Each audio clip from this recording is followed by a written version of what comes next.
You're listening to the Classic Gamers Guild podcast. This makes my nipples hard.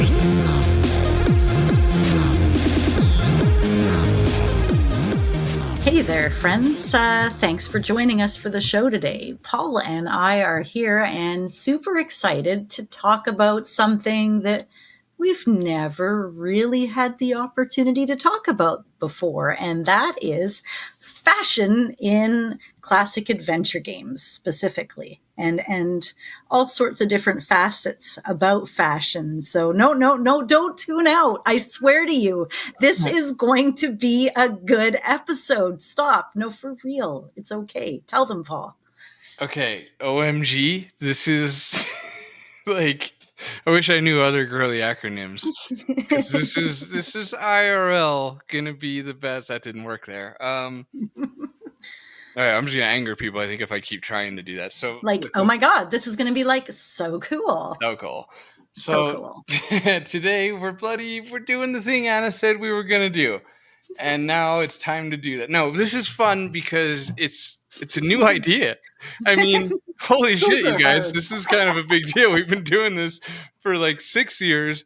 There's 200 episodes on a classic genre, classic as in no new innovations. And we actually have a new idea. And it's maybe not our idea, but it doesn't matter because it's either ours or Sarah's. It's all very name droppy, but the point is we're looking at character design. There's the twist, because we always end up looking at the environment or the whatever else design, but we're gonna look at the character design. And so here's, look, come on, guys, let's pull it together, all right, all of you. Does that mean us too? Yeah, stop dicking around and let's really focus in on the idea here. We're gonna I put together this list of really fun questions, and we're just gonna read them and answer them to each other, to all of each other. You guys can chime in too, quietly. Please don't interrupt. All right, your turn to say stuff. I'm not doing good.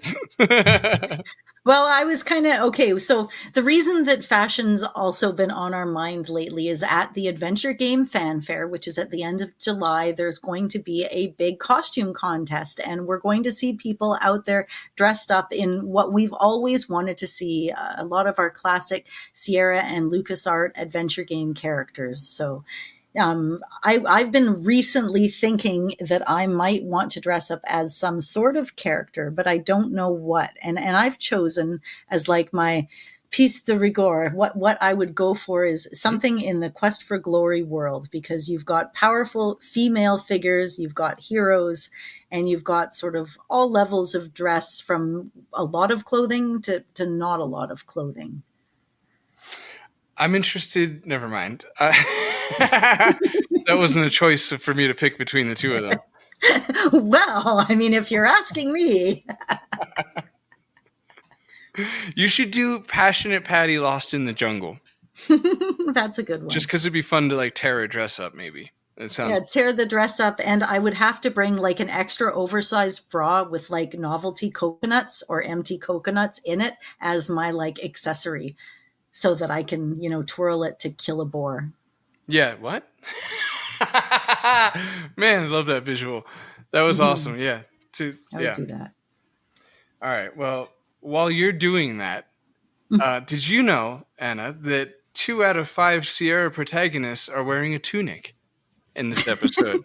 Because I'm looking at Sunny, Lara, Robin Hood, King Graham, Roger, and Gabriel. And, that's a high tunic to pants ratio. They really liked the tunic. Now, do you think that's sort of like a time period thing? They pick tunic-centric time periods?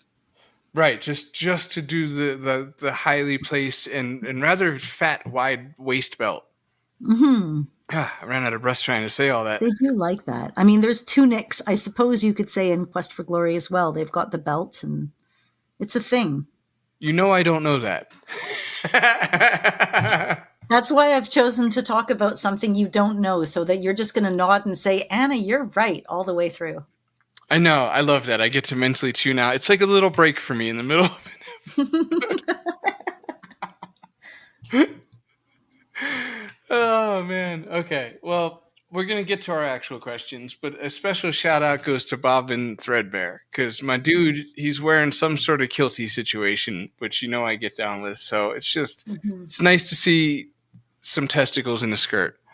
Look, that's probably not a great overall. We're just let's keep going forward, because, it was a factual statement. There's nothing wrong with it if you really break it down. Look, listen, first question.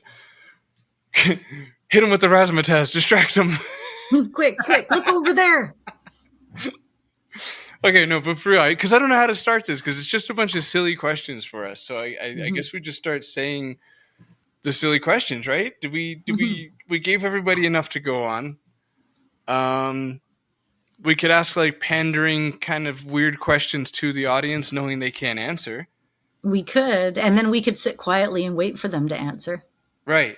And then they could let us know if they actually answered it. All right, this all sounds painful. Let's go with fashion most affected by trends at the time, which I find it's an interesting question because, I had two different ways to interpret this, and I didn't ask you which way to interpret it. I could be trends at the time that the game was set, or trends at the time that the game was made. But I took it as trends at the time that the game was made, and I took it to some of the more realistic games like Police Quest or even Leisure Suit Larry, the trends being how the man would dress typically and how a woman would dress typically. You've got your beautiful clothes, a little bit more revealing, less clothes, suggestive pixels. And that was really trendy at the time. In the 80s and 90s, this is what we wanted. We wanted the men to be men and the women to be bodacious.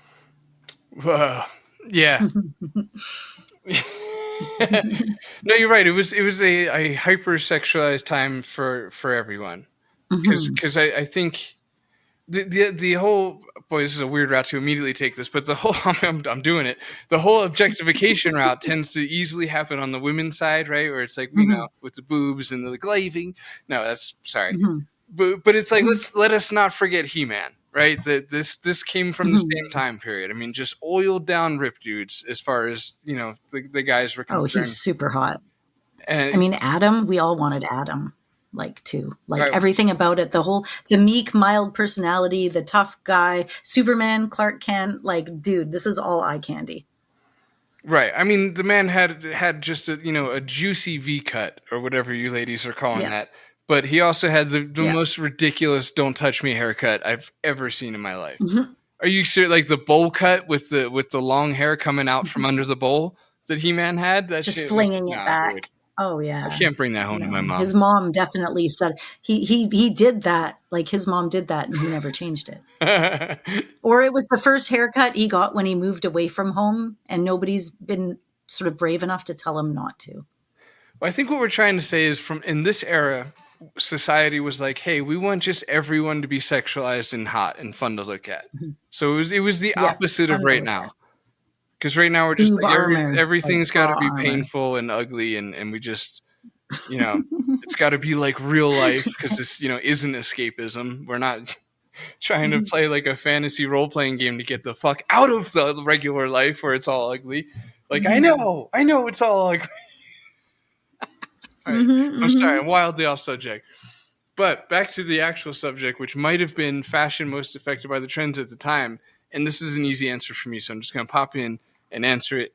I mean, you can't just say pop in when you've been talking for several minutes, but I'm going to stay popped in and say Leisure Suit Larry 5. The Memphis design. Very much it was concentrated of its time. Early 90s. Yeah. Very good. Well, then Space Quest 4 would fit right in where you're going with that.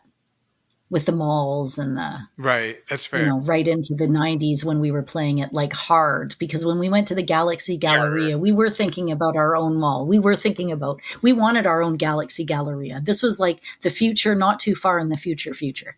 Right. Yeah, it was tangible. So is that your answer then, Space Quest 4?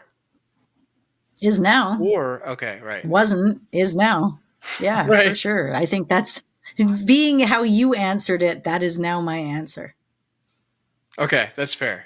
Plus, I got extra answers. It's good to have one in the bag, all right, trains, we're moving now. We got one done. Mhm. This feels good. We were stuck in a I can't start this episode loop, and you got us out of that. So amazing. Okay. The next one is which character. Oh, yeah, I don't have to read it like that. Which character tells you the Listen. most. We should. Okay, I'm just gonna say too. Anna and I just got done like a 3-hour long interview that was super fun, and actually I'll link it below. But man, we really Yeah. overbooked ourselves today. It's been just a lot of Mhm. talking, and then earlier was harder than now because we were more like socializing, feeling out the other person Mhm. we don't know, kind of, working that all out. Whereas this is just us. But yeah, we're both a little, just whatever. Which is actually We've been here all day, folks. my lack of the ability to explain what I'm trying to say is what I'm trying to say. We're a little, but we got this. Everybody out there is just like waving at us and going, "Hello, how are you doing?" And we just say, "Great, thanks," and then we go and disappear again. Right, exactly. All the listeners like, "Oh, we've toned you out already." I mean, you're still playing in the background, but I'm not really. And then me saying that made one of them be like, "Wait, they're onto us." It's so true. Okay. Which characters tell you the most about who they are by how they dress or otherwise appear? Outside of like the hooker upstairs in Larry 1. Wow. Why outside of? I mean, that's peak answer right there. She's saying it right there. And if that's the thing about Larry, and going back to characters for a minute, you get your back off view and you get your character portraits. And I think Sierra did a great job with the character portraits, giving you that little bit more detail, that little bit of a close-up view, and really taking advantage of the pixels by spreading it out across the scene to give you a more detailed inside view on your character's personality. And that tells you tons. So and Larry, here he is teaching you about how to deal with women. He's saying, look at them before you try to stick anything in or around them. This is the polite way to do things with a woman. But that's it. That gives you the depth of character. So speaking of character to the design, that the back off view and then the in closer pixel brings you in a personal room into a more intimate conversation. I think it's really critical to the enjoyment of some of those games, especially when they don't have as much detail right away. Right. Wow, that was actually a really good point. I was the whole time I'm like looking for like the Larry prostitute joke, but it ended up just being a well-rounded point instead, which is also acceptable. It's nice to get one of those in the bag early on too. Well done. So I actually went to ask for clarification because at first when you started saying that again, I was looking for like naughty stuff in there, and then I realized it was serious. So help me out in the beginning. I thought you said portraits, but now I'm wondering if did you mean like the character portraits or how it's framed looking through the window? Right. No, when you look at them up close and you get to see what they look like close up in the little window in the screen, because it'll show the whole screen being your conversation with them, depending on the Larry game that you're playing. Oh, okay. I got it. Okay. So you get this like little intimate view. You get to watch their eyes kind of turn to the side. And at a time when graphics are more chunky and you're not getting the detail out of the screen, what these games did was they brought these characters to life in such a personal way where they'll do little things too in some of them. Their shoulders will rise a little, or they'll smirk and they'll look down a little bit. And it's just like, how alive is that? It's interesting. It's like the original or the analog, you could say, version of what we have nowadays. And listeners, anybody that's like, a lot of like the storytelling YouTube channels, like Y Files, if anybody out there watches that, like they'll do these little really quick little to help with the story, these like illustrations that are done by AI. And it's like a little like depth. It's mostly a static image, but then it'll just move like a little bit, and like maybe the mouth or the eyes will just barely move a little bit, and like the AI made it do that. And sometimes it's terribly uncanny, but for the most part, it's like just enough to get this like that picture's alive kind of vibe. And it's like the same thing is happening all over again. It's also worth noting that I don't think I realized until this moment that they needed the whole screen to do a portrait in that resolution. That's trippy. Because I was just thinking on my end, I'm like, man, maybe I could do that. Like, that'd be fun to do next game or something. And I'm like, oh, I probably need the whole screen. That's why it takes the whole screen. So it's just crazy. It's like that in Quest for Glory 1 when you're having a battle scene in the EGA version and you're fighting the centaur or somebody big and scary. And it's the whole screen. You're looking at the back of your head from behind you. You're seeing like the back of your shield. But in front of you, you see the whole character represented. His claws are out. And he doesn't look like that when you're coming up on him on the screen. He's just kind of like a black, slinky kind of like thing, the cheetah, right? And he's coming up on you. So yeah, the up close, it brings it to life. Now he's scary. Now it's there. You can see it. You're thrusting your sword into him. But like the close up changes the whole dynamic. Right. That got pretty steamy at the end there. I don't know. Wild. That's Quest for Glory 4.5. You haven't gotten there yet. It's a whole thing. Is that real? Or is that a fan game? No, it's a fan game. Okay. But it's a real fan game, so. It is a real fan game. Yep. You can tell by my laugh. You'll just have to look into it yourself. But you're not allowed till you play the rest. You hear that? That's the mom voice that just came out right there on a podcast live. Right. That was it. Yeah. I can't eat my pudding till I have some meat or whatever. Yeah. Can't eat your pudding if you haven't, anyways. That's the Floyd stuff right there. Yeah, that's the Floyd stuff. Yeah. Okay. Which characters tell you the most about who they are by how they... Oh, right. We went off on a prostitute thing. Okay. So that's fair. But it's your turn. Damn, you're taking that as an answer. I was gonna run in there and just... Okay. So I'm looking at all the Lucas characters right now. I mean, Robin Hood, he definitely is like, I'm Robin Hood. So there's that. But that feels cheap and unearned. So does Sonny Bonds. Because, I mean, he's definitely he's like, I'm a cop. I'm a police. I'm definitely... And you know a lot about him right off the bat, just in that. So it's like that. Laverne and Day of the Tentacle, the way she dresses and everything, I think that all kind of is her personality kind of encompassed in an outfit. The way that her skirt hangs, the hairband and the hairstyle, the way her shirt just kind of goes all that little bit funny. Or Bernard too, right? All of like in the Day of the Tentacle, every single character's looks so heavily represents who they are in their personality, like to me almost more so than a lot of other games. Right. And that's a good point too, because the LucasArts games are just very highly stylized. Like they really they hired artists to do the art. We've banged on about this before too, but it's like Sierra oftentimes are just like, hey, who here can draw? Which one? Hey, anybody, your cousin. Oh, you have a cousin? Sure. Right. Do they need an interview? Well, they're your cousin. That's the interview. Bring him in, have him draw a few screens. Let's see what he can do. No. I'm sure he'll get better. We'll work on it. Right. You need a storyteller? Well, my cousin Jim there, he's a police officer and he's got some wild tales. You should go talk to him. That is so true. All right, you've got some great answers. The tentacle ones, I should have almost put a cap on it to where it's like it's almost so on the nose. It's beautifully done. Like the Doctor, everybody is just so... It's like Looney Tunes. When you're watching a cartoon that is very formulaic, and the good guy's going to look like a good guy, and the nerd's going to look like a nerd, and the rocker's going to look like a rocker. That's what this is. Or like Full Throttle. The biker is going to look like a biker. Ben looks like a biker. Yeah, it's making me really rethink my own question, because I definitely didn't mean for it to go down that route, but of course it would, because it's like I'm basically saying, who does the best job of looking. So it would definitely be like Tentacle. Yeah, like you said, any of the Lucas ones, basically. They're very good at cast. Maybe Guybrush from Monkey Island 2, because with the plain white shirt, well, to be fair, he's not really a pirate yet either. So. No, he was growing into being a pirate. Love those 4-button pants, by the way, since this is a fashion episode. I mean, Guybrush pants. Yeah, dude, that's hot. I love me some superfluous buttons. Just a good peacoat, just a good row of useless buttons because they look awesome. It's like in Sgt. Pepper's Lonely Hearts Club Band. They'd have like 3 rows of nice brass buttons on the front of a uniform just to look good. Right. I respect that. They had a nice shoulder tassel just for fun. Yes. Yeah. Oh my gosh, the best shoulder tassel. So much better than shoulder pads, which I feel was a necessary part of like the female dominance hierarchy that we were trying to implement in a workplace where we weren't used to being managers. We were more used to being secretaries. So I feel the shoulder blades were needed to give us that extra oomph we needed to get to the next level of managerial work. But, I'm glad that went away.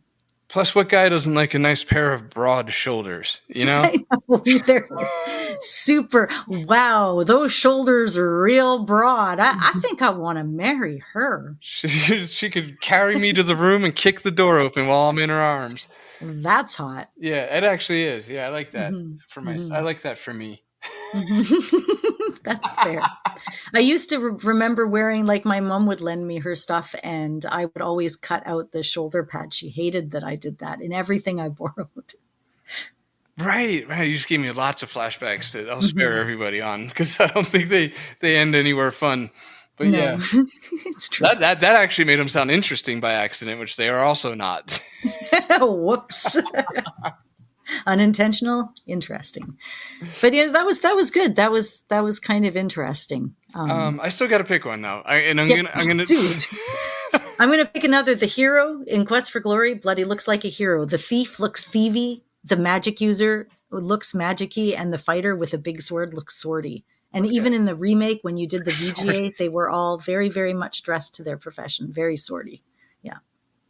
I want to do a jokey answer real quick, which is Cedric. He's like, his vest is so cute. He's just like, he's a fashionable vest. He's such a well put together little guy. That gets overlooked in all the criticism, But look, listen, the spirit of the question that I failed to communicate, is like, okay, here's what I'm looking for. Give me your subtle answer. Who does what I'm saying, but in a implied fashion. Like, okay, my answer is like Gabriel Knight, where it's like, well, what meets the surface is like, okay, guy in a long black trench coat. But if you really look, you got the I don't give a shit stubble. But the stubble also is highlighting the jawline. So he does give a shit. He's just trying to look like he doesn't. And then you got the whole other bad boy thing with the jeans or whatever. And I'm falling off a cliff quickly with this. But I guess I'm just trying to say is you can gather a surprising amount about Gabriel Knight, even though he's dressed quite subtly. So who's your, you know what I mean? Like, I don't know how to frame this question, but that's what I'm looking for is like, who can you learn the most about from looking at that isn't like, hi, I'm a police officer, or Bernard is like who, who's in there that's more beneath the surface or whatever. Interesting. I think, Freddie Farkas does a really good job of producing somebody who has a casual attire, who is suitable to where he is, but gives you the idea that he has a little bit more in stature. The way he presents and wears his jeans and his shirt, but everything's all tucked in and he's got the vest just so in the buttons. I think it conveys that his personality, it conveys that he's got a lot of honor, like he's not a careless person. He always puts himself together well. I think I kind of like him for that answer. That's a great answer. I was immediately excited about it, and it took all my adult self-control to not interrupt you from telling your idea. Because Freddy is secretly a killer. But he carries himself like more on like the nerd side. Like, if anything, he looks more like serial killer as opposed to soft almost. Right, exactly. But it turns out he was neither. He was just like a brazen out in the middle of the street, gunslinging murderer. So yeah, good call. Okay, now I feel happy with that. We can do the third of way too many questions if this is the speed in which we go at. Yeah. All right, well, it's fun. You know what? This relates right back to what we were talking about initially. What is the most cosplayable character? And I have played with that idea for years because so many of our friends out there in Sierra Land have actually played a lot of the characters. Like, for example, my friend Roberta has done Laura Bow, or other people have, it's so cool to see these characters represented. But up until recently, I'd never thought of trying to be one of them myself. How about you? Fuck, that was a quick turnaround. I knew you were gonna do it, and I was hoping not. I mean, she's gonna hand this back to me. She's not answering. No, to be like you said, you already kind of answered earlier with the fanfare thing, but dude, I still don't know. I guess the most cosplay. There's so many angles on this. Like, what did I mean by that question? Like, not the easiest, right? That's a tempting misinterpretation of it. Like most cosplayable as in like easiest, because then I'd be like probably Indiana Jones. I already have a brown leather jacket. The most cosplayable. I as a dude, I'm maybe. I mean, I'm looking at Larry, so maybe that's why I'm thinking it. But Larry's pretty up there. Mm-hmm. Roger doesn't seem like he'd be that hard to do, and that wouldn't be fun. I'd want to. Okay, actually, that's a question I have on here for later. Never mind. I'm gonna go with Larry. Yeah. Yeah. What about you? Are you sticking with the glory one? No, I think for like a female, you could like I was talking to Gareth about cosplaying and things the other day, and he said Elsa von Spielberg, and that is Spielberg. Sorry. yes, the daughter, and this is after she's raised by the brigands, so she's kind of grows up with a little bit more of like a masculine profile. She's the leader of all of them, and she doesn't know what her past is. And when you first find her, and she's dressed as a brigand, and she's almost like disguised, and you can't see who she is, but she's like very, very like hot and powerful and amazing. And there's that like that point where, she's not revealed as who she is yet because she doesn't know her heritage, and you can see her power and the knowledge that she has become somebody even if she didn't know who she was. And I think like that would be a really fun character to dress up as because of her her position there is such a unique position. She's tough and she's a fighter and she's powerful and she commands all these men, but actually for real she's like a princess and has all these other things going for her. And kind of a cool dynamic. So that one might be kind of fun. And she's got a really cool outfit too. There's some neat ones out there. Yeah, I should have like refined the question a little bit. Mm-hmm. Honestly, because there's so many different angles you could take. Like who knows? I think maybe some of these other questions actually kind of get to that. We'll just move on to the next. Maybe eventually, I'll be happy. Do you want to try asking one now? Sure. Okay. I don't know if I appreciate that undertone you got there. I feel like I was a few seconds away from a little guy. Huh? Buddy? You can do this.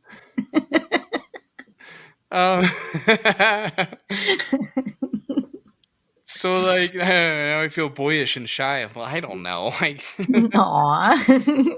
Okay, which character designs age? I finally get one. I'm reading it like I've never read before. Which character designs aged the poorest? Okay, so who's like staple design? Graham's got the blue hat. I don't need to do that. We get it. Which one of those is aged the poorest?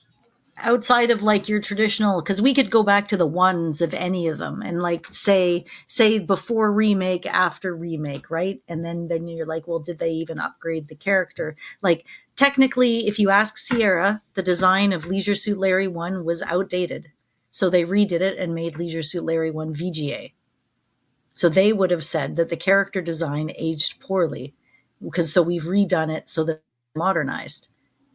Oh, you're making one of them good points again. Yeah, that's fair. Yeah. I guess we should exclude those. Well, okay. I don't know. I guess because it's our opinion, though. So we could have been like... I made the mistake of pulling up this list of Sierra characters, and boy, it's so goofy. It's really distracting. I shouldn't have it up. Yeah. No, I did like... Okay, I liked Kim. I liked the main character in... Prince Alexander in King's Quest VI because he had adorable animations. And that's one of the things I really liked about Space Quest 4 and Space Quest 5 and stuff is the adorable little in-between animations. I like it when the character is alive and does stuff in that way and just kind of like will be like, flail his arms around because a bee's around him or something. So that's kind of fun. But it doesn't mean that the design aged poorly. That's not answering the question at all. Okay, well, I'm glad that you realized that because it was going to be uncomfortable for me. To have to tell you. Me, yeah. No. Uh, Like, because there's other ways to look at it too. Like, did the characters in Leisure Suit Larry age poorly because of the way that they framed the character? Like, even the way they would frame people with different sexual identities when you're looking into Leisure Suit Larry 5 and stuff.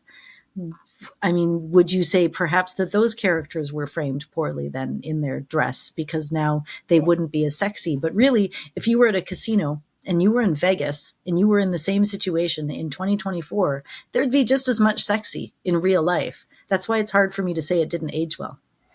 right. I think we can assume that that's like probably like the technical correct answer, but it's absolutely no fun at all. And it's down that whole route that we don't like to fuck with, where it's just like, ugh, whatever.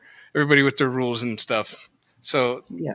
yeah, that's probably the best technical answer though, because there's I don't know, something problematic there.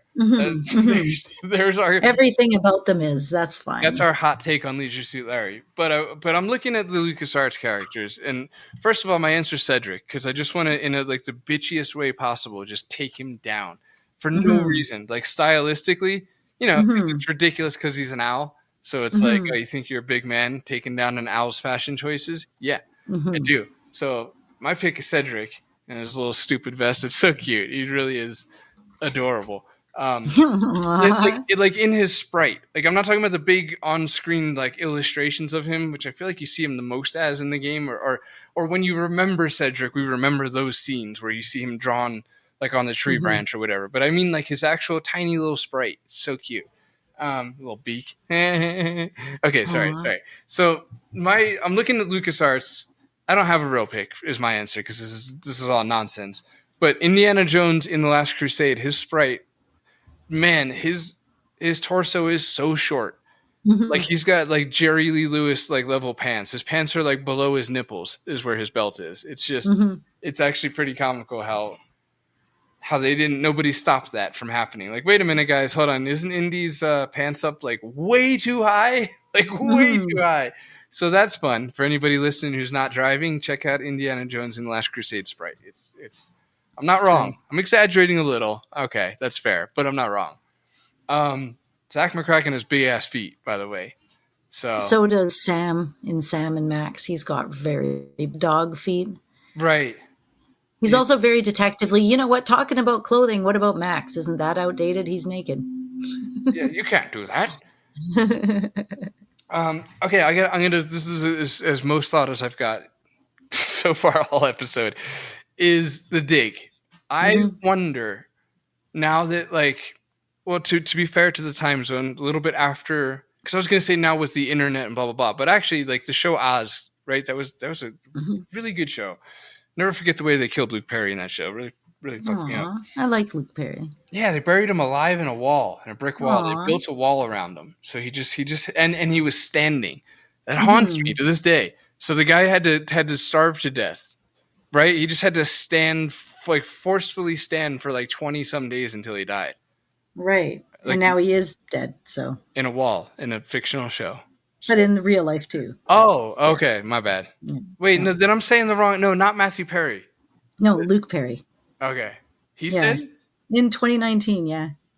Wow. Okay. Well, is Matthew Perry alive? No, he's dead too. All the Perrys are gone. Jesus. Oh, God. I'm so sorry. Very dark day. Yeah, unbelievable. I don't even feel like finishing this now. This is. I grew up on the shows they were maybe in. I liked Beverly Hills 90210. So I always had a crush on Luke and Brian. A couple of them. What was I? Oh yeah, the dig. The dig's design. I almost wonder if they would have done that differently because of how synonymous orange jumpsuits became with prison. Is where I was going with that. Every time I think of it, I see the dig characters, I always think of prison jumpsuits, not astronauts at all. Right. And like, I guess I'm glad they're orange instead of just like black or whatever, like boringness, because it does give it like some flavor, some flair. But that design wise, that almost seems a little bit of a mistake to me, because I do think about prison every time I see the dig characters. Right. Okay, I'm exaggerating, but you guys, I can't look at them without thinking of prison. So, get you back to prison, man. Back in the days, yeah, exactly. Where are we at here? Most cosplayable? Nope. Okay. What is the best? Not most. What is the best period correct design? Larbo 2. Well, horrible one. I was going to say because of her frock. Oh, shit. I Okay. was going to totally call on the frock with the collar, the lace collar that just sticks out all the way around, the conservative blouse. I think it's all super duper period specific to all of the characters. I think they did a really, really great job of catching the 1920s, because you're halfway through, you're right at 1925. So it's just that little bit farther away from the First World War, and things were just getting a little bit more wild again. Right. They nailed the butler, too. Yeah. Mm-hmm. Well, first of all, I have one argument to make there, because this is not a category and it should have been, which is who had the best blouse? Who wore the, and that's Guybrush, obviously. Monkey Island 1, Guybrush. Nobody rocked a blouse like that since Prince. Yeah, he's just that's that's some game blouses right there. Blouse like a boss. Exactly. Thank you. I mean, yeah, you've been afforded that on the good graces that you find yourself in. So you said 2. That's nice that we didn't each pick the same one. Yeah, exactly. Yeah, dude, it's. I mean, because I don't. There's honorable mentions or arguable mentions like Robin Hood, right? Where it's just like, but again, that seems unfair because that's like his. Well, that is the question. It's thematically historical, yeah, but it's like based within it's not a made up story. It's a recreation of a made up story, right? Yeah. Same with Conquest of Camelot, the Round Table. Yes, it is. Not necessarily true, but it's also, something that you can kind of like copy because it's already been done. Some of these, like the Colonel's Bequest, like Quest for Glory, is a story that is made up all the way through, even if it does have elements of other stories or ideas woven all the way through it. Right. This begs the question too. Would anything Space Quest be ruled out? Because how could you say it's the most period correct for a period that hasn't existed yet? It's futuristic, quote unquote. Yeah, right. I mean, best period design. I don't know. I don't know if that's. We'd have to get there to find out and circle back to this in 3,000 years, which would be a very nerdy thing to do. Oh, I'm totally down though. You know me. No, for sure. Yeah. Okay, my pick is whatever I said earlier. Larbo 2. Yeah. I feel like I'm going to regret that because I think I'm going to end up naming that game in several more categories too. Maybe I should space it out, but whatever. We have plenty of questions. We don't need to milk this episode for content. Next. Which villain dressed the most villainy? I like that. And LucasArts is automatically like one that comes to mind. But I was going to say Ada Vies from Quest for Glory. He came in on the second one and he was there again throughout to the end. And he's got that very villainous look to him. He's got the eyebrows that kind of tuck downwards and in. And he's got the angry look on his accusatory kind of perpetual look on his face. And his clothing is very rigid and more soldier-like in that you knew that he's somebody that follows things militaristically or ritualistically, but more on the villainous side of things. Dude, far out. Yeah. I don't want to sound insincere, but I don't want to leave you hanging. So I don't know what to do. We need to have, that's why I've said I need a backup sometimes, somebody that speaks the language to jump on the podcast and go, actually do something that I've never had happen here, which is go, you're right. And let me add to that thought. Let's just straight fantasize for a second in a world where we have millions of subscribers, like where any adventure game content has millions of subscribers and we're one of them. And so I would hire somebody to stand behind me, like dressed like the Secret Service. And then whenever you were done a Quest for Glory rant, he'd just lean into my ear and be like, and I'd be like, I understand. Because he'd relate it to shit I watched or whatever. He'd be briefed ahead of time, obviously. Yeah. So, well, that's very convenient. Yeah. That was a fun little It's fun to pretend. What was the question? Instead of playing the games. I told, you know what? Okay, I said that I would jump onto Discord with you and play them with you. Either I could play them or you could play them, but I got you. Like, we will get you through these games so you can get my references. Because, and the only reason I say that, and I'm going to be super generous, is because I know you don't like RPGs, and I know you're not a kid now, and I know you have to get through so many games. And here's the thing, and it's a little bit overwhelming. And I think only people that have played the series is going to understand this, is if you wanted somebody to actually have depth of understanding, you're almost literally screwed to get somebody from modern times. Because here I am saying, I'd like you to play all the games all the way through and then play them all as a fighter. I recommend a fighter first because he's tougher and he's going to fight. He looks like a fighter. He's a fighter. And then I recommend magic user. And then I recommend thief because it's trickier, but there's a lot of cool stuff to it. And then there's hybrid characters where you mix them up, mix them together and do different things. And then you can do things with like messing with the stats and debug codes and completionist things. And then there's speedrun things. So like, I'm like literally sitting there going, excuse me, could you dedicate 1,500 hours or so to this game so that you and I could have a good conversation about it? It's ridiculous. But other fans will know what I mean. I was getting anxiety for when you were going to end that because I'm like, I don't know what to say. She's been going for a while and I should have something figured out by now. I don't know what I'm going to do. Oh my God. And that's not to mention the remakes. So, you know, and then the 4.5. Anyways, that's nothing to do with fashion, but that's it. Villainy villain. What's your villainy villain? Man. Alexander looks ridiculous with that scarf on. Jesus Christ. You know who's the villain? That scarf is, am I right? Oh my. Having another go at being catty. All right. I'm going to say either Vohal or LeChuck. Mm-hmm. Neither of them are fucking around. Like, you look at them, you're just like, but on a more subtle note, I would go, and I can't remember the name, or else I probably would have said this instead of all this nonsense, but the dude from Full Throttle. Mm-hmm. Like, he was a pretty good villain in Ferment. You know what I mean? Is that a word? Like, yeah, it has to be. If it's not, it's, you know, it's a made-up derivative of infer. Mm-hmm. But it's like you can, it's not. It's inferred is real, yeah. Right, but it's not too on the. It's not like definitely. It's like because I just remember the first time or two that you see him, you're just like maybe he's the one, you know. But it's not like overtly. And I might be misremembering. If I'm misremembering and you like love that game and you know that I am, please don't embarrass me in front of everyone and say that. But I feel like that's the case, and if it's not, then you know, so be it. Okay. I did okay with that one.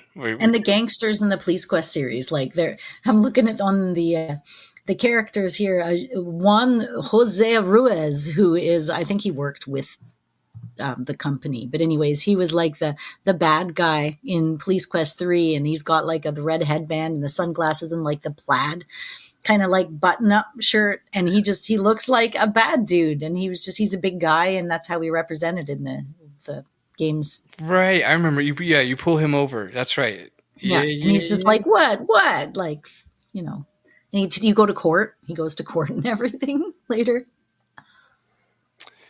I was going to say maybe he'd be a candidate for like Age of the Poorest, but that might still be a thing, like fashion wise. Mm-hmm. And now I'm panicking because I don't know if I'm allowed to say the other thing. I think I am, but I'm going to just play it safe because editing sucks. Who's Roger Hardy? One of the Larry games. He looks like Seinfeld. Okay.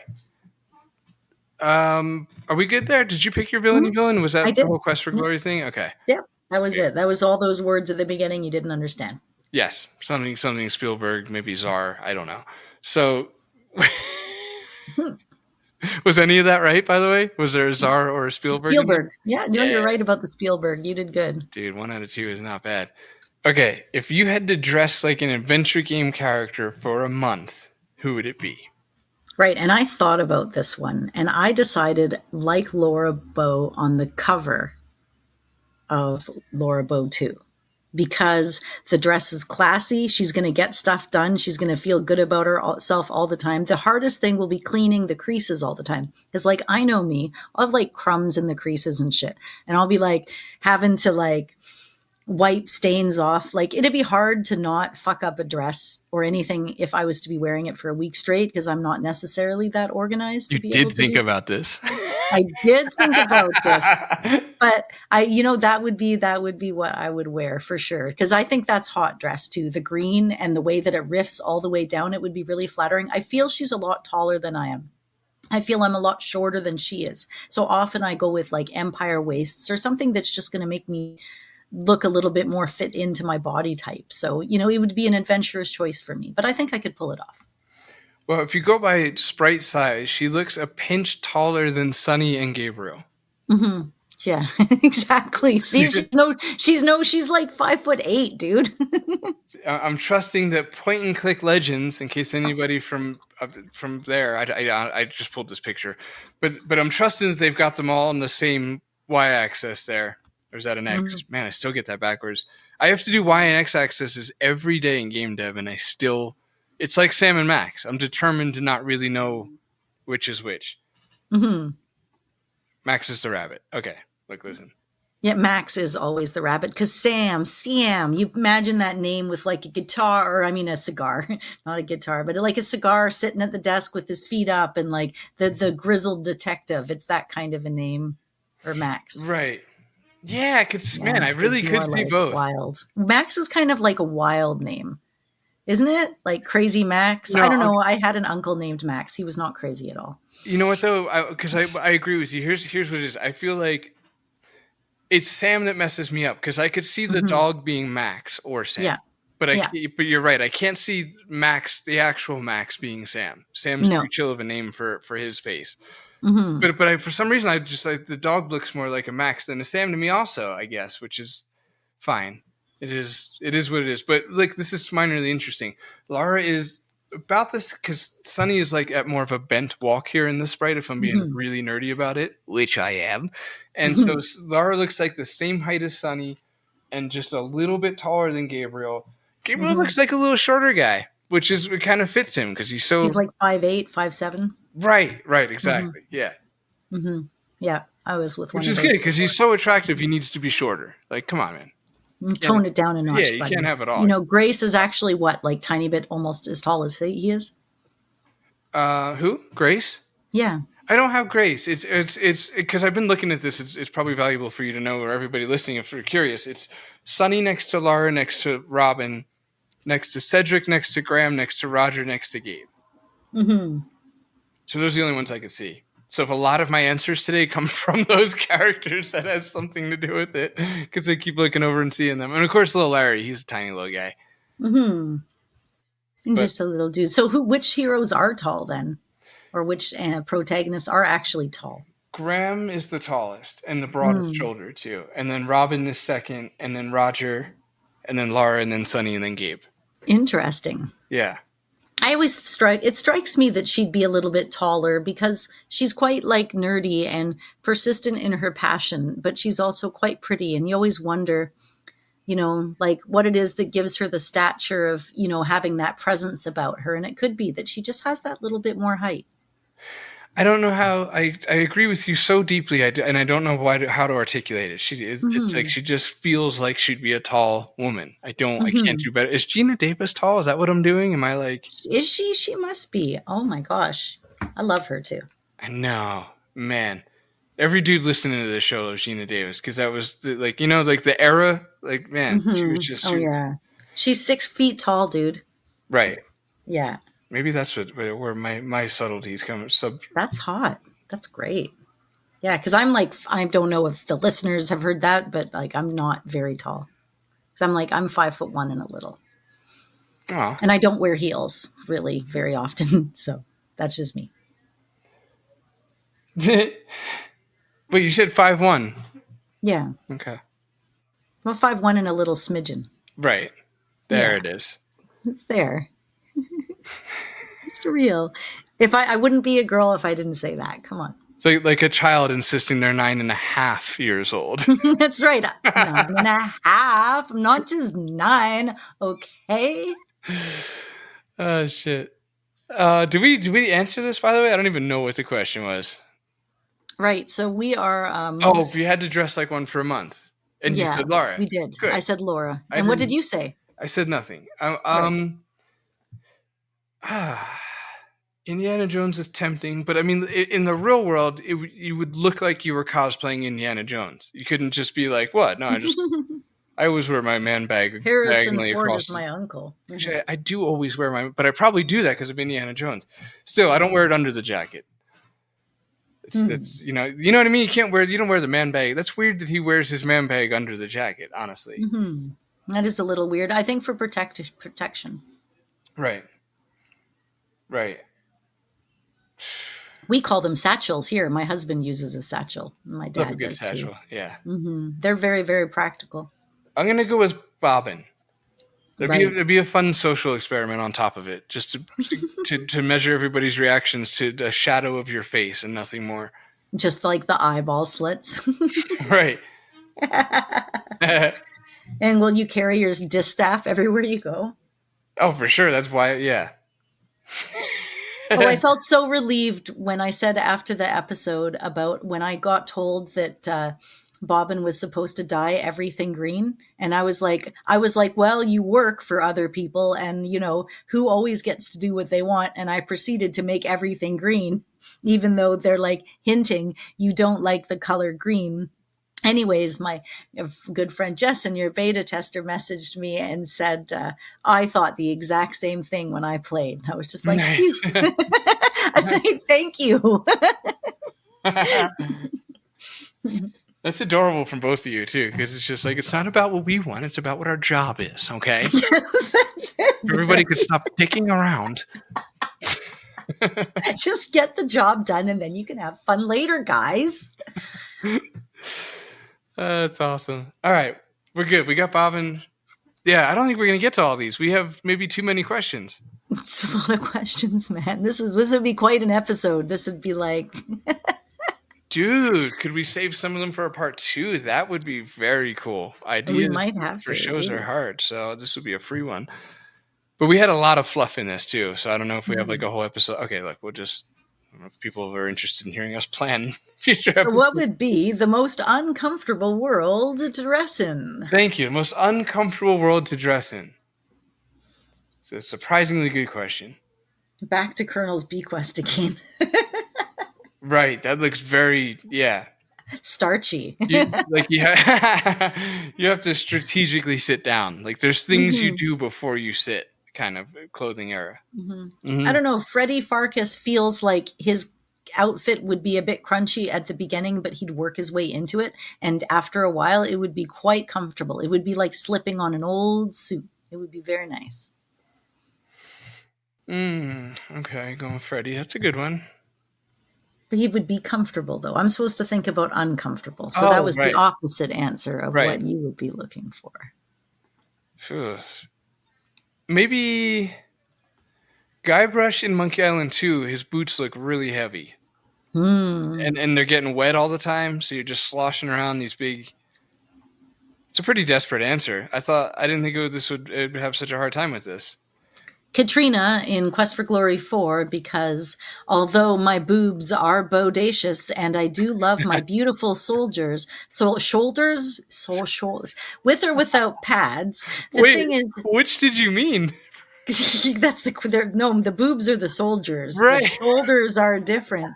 But it feels like I feel in the dress she's wearing a corset potentially.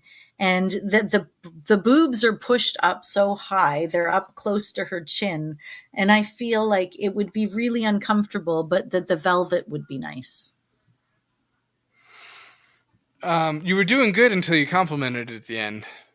Yeah. That well, hurt it would be it wouldn't be scratchy. Because, like, a lot of those, it would be uncomfortable because you'd have more exposed and pushed up and tightened in the center, but you wouldn't be itchy. And itchy is something I always take into consideration. And I'm imagining some of our listeners maybe feel the same way. Is it's not like I have sensory issues, but I am particular to if there's something itchy, like one tiny itchy sliver in my pants, because I have a woodworking shop and I'm going to be taking my pants off. I don't care where I am and hunting out that damn thing and getting it out. Like, I am not the kind of person that's going to ignore that.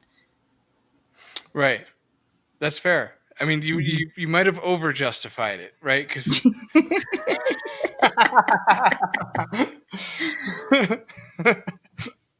no, being itchy is not tight. You know, Mm-mm. Mm-mm. dude, this is a weirdly hard question to answer. Like, I think I just forgot how to be objective or disagreeable all of a sudden because I'm like, well, I don't know, this all looks fine. Like, Dressed like the girl in the tower. okay, maybe that's a good angle though because that era probably took a long time to get dressed. Yeah, like with all, yeah, Right. you needed handmaidens and people to bind things behind you. That's why corsets is kind of where I come to. I don't have one. I've never worn one, but I think it would be really cool if I did and I had a handmaiden that would stand behind me and lace it up very intricately every morning. And if you don't mind the displacement of the organs and the other sort of fainting and problems that came with it, I think it's quite hot. I'm having a hard time doing this as a guy though because I can't really use the corset and all that. By the way, I fully agree with that. Thanks. But yeah, I don't know what to do as a guy. I keep thinking the Guybrush in Monkey Island 2 looks like heavy, like but he looks awesome, so therefore it's worth it because I like fashion and style and stuff like that. So I suffer for the look sometimes, man. You could dress like Arnoid the Annihilator, but that might be a bit much. Yeah, I don't know physically how Like to a belt, a red belt. That's it. And then you paint the rest of yourself silver. Wow, that's a pain in the ass. Yeah, I wouldn't want to. But that's also a stretch. It's not, because it's cosplay. It's not really what he is. I don't know what to do. I think I'm just gonna bail. I got nothing. That's official final answer. I don't know. That feels so defeatist though. Okay, hold on.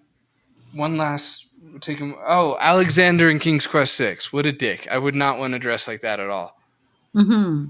Oh, Adrian in Phantasmagoria. I meant to say douche. She's not a dick. Actually, Simon the Sorcerer. I hate that outfit, man. I've never liked the look of that fucking robe, dude. It's just No, so it's too slouchy. You know how dirty the hems of that robe is? Do you know? It's too schleppy. Oh my God. Yeah. Kathy Rain's smelly jacket. I got the schmutz on the bottom. Yeah, that's a mess, man. I don't want to. It's a few. But no, like imagine the t-shirt from Phantasmagoria one, Adrian's t-shirt, but like at the end of the shooting set because there was only the one and it was like held together literally with duct tape. Oh, I didn't know that. Mm-hmm. That was the same one she had to wear every single day on set all the way through, and they never bought her a replacement one at all. Dang.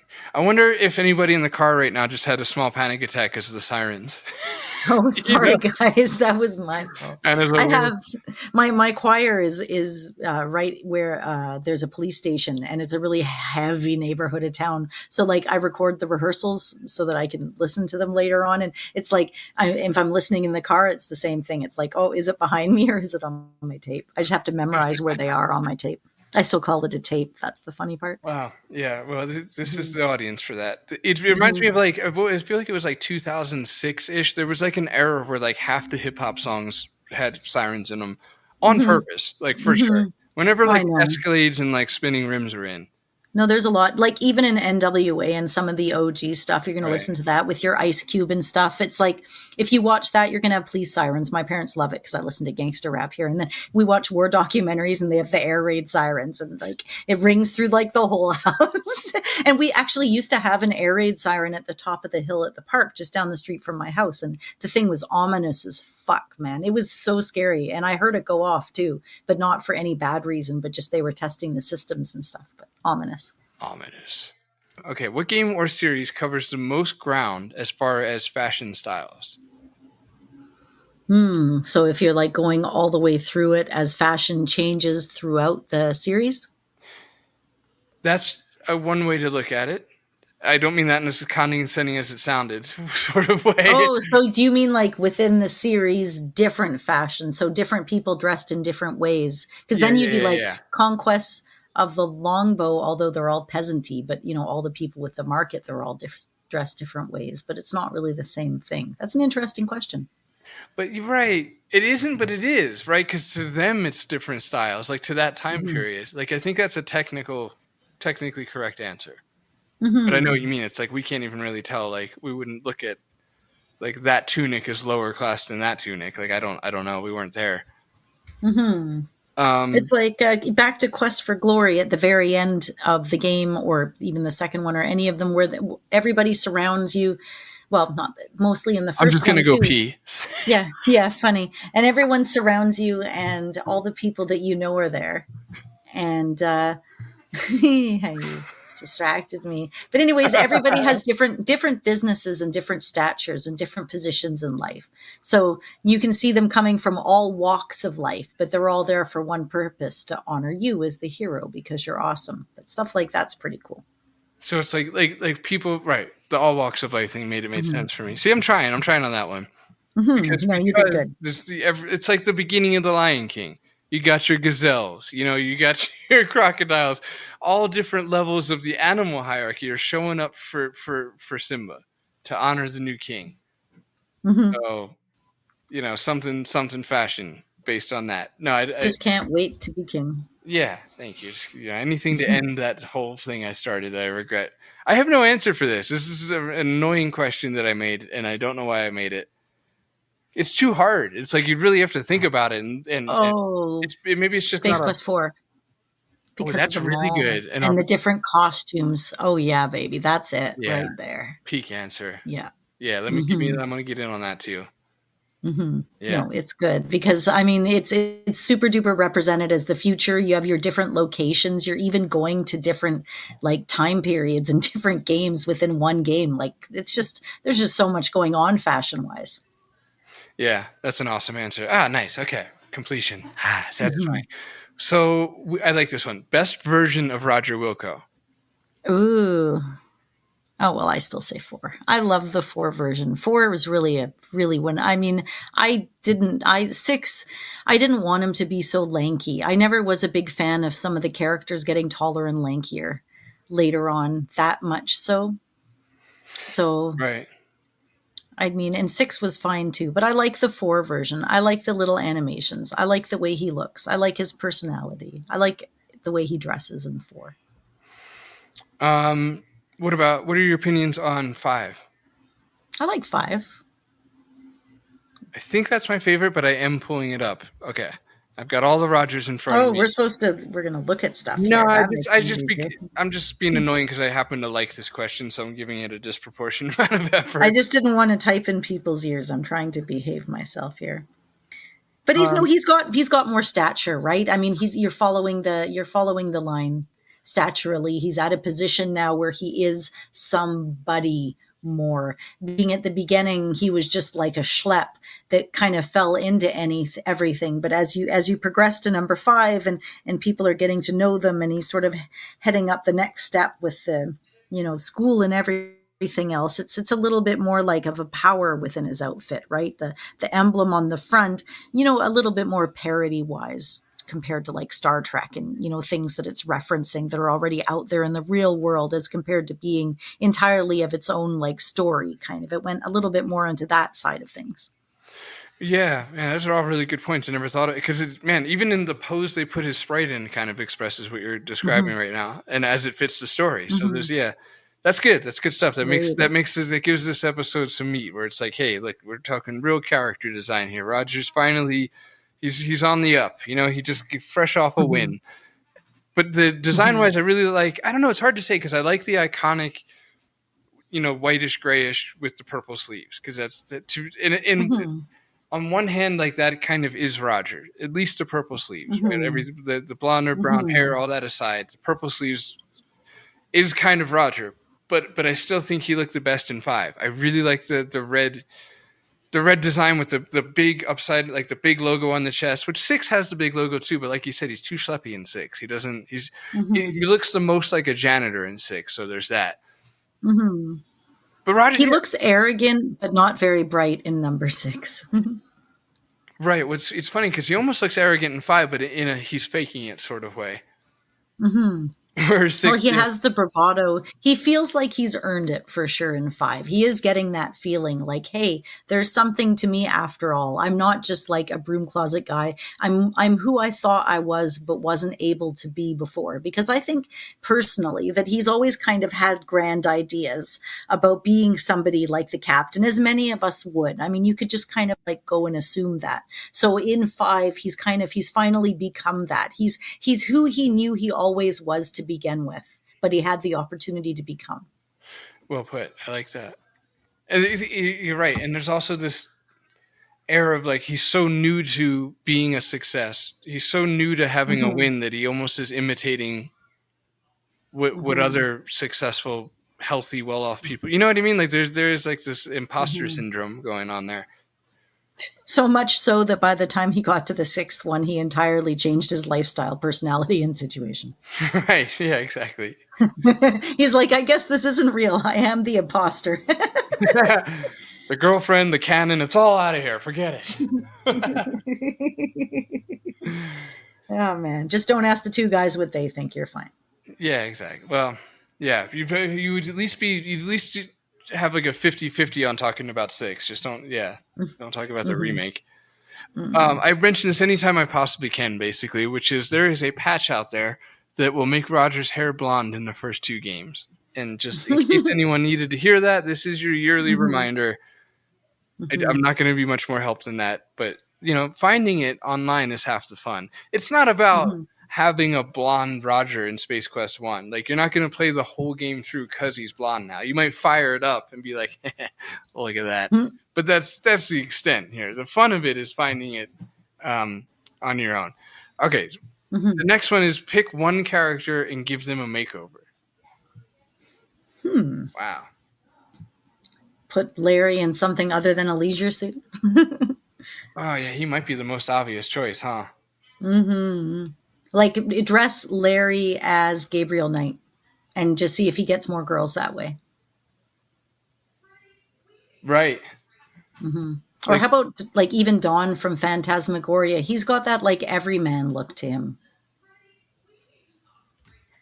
The way he dresses, the like Fisher jacket, the ponytail, the white shirt, just this kind of like, I don't know, it's very of his time. Like he could be your dad or your uncle or your friend or a, psychotic demon, whatever. yeah, exactly. All these labels, man. Mm-hmm. He's the easiest one to imagine going on to an extreme makeover show. Probably because he's a real human, but you know They what I go mean. to cut his hair and he's like, no. Right, exactly. It makes like the most dramatic results. They spin him around, and he's got like Ryan Seacrest hair now or whatever that guy was. Mm-hmm. Mm-hmm. Yeah, that's hot. I don't think it's him, but it doesn't Mm-hmm. matter. No, like that. Yeah, like that. I'm Mm-hmm. hoping for a little more spike there. There's a guy I'm trying. Okay, we're leaving that. Forget it. What about Keith? Give Keith a makeover and put him in a suit. Yeah, right. There'd be like gray streaks in his suit because Ash Yeah. fell down on top of it and he smeared it in. Yeah, no doubt. There's like some spaghetti stain on the pocket because he's like, well, fuck it. I washed it once. Right, exactly.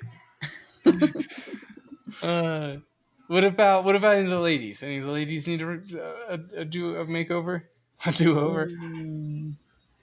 What if you that wasn't going to be inappropriate either. Yeah, let's take Rosella and Right, put unbraid her hair. Rosella. Yeah, let's unbraid her hair. Let's make her a little cuter, kind of like how she was in 7, but back in the days of 4.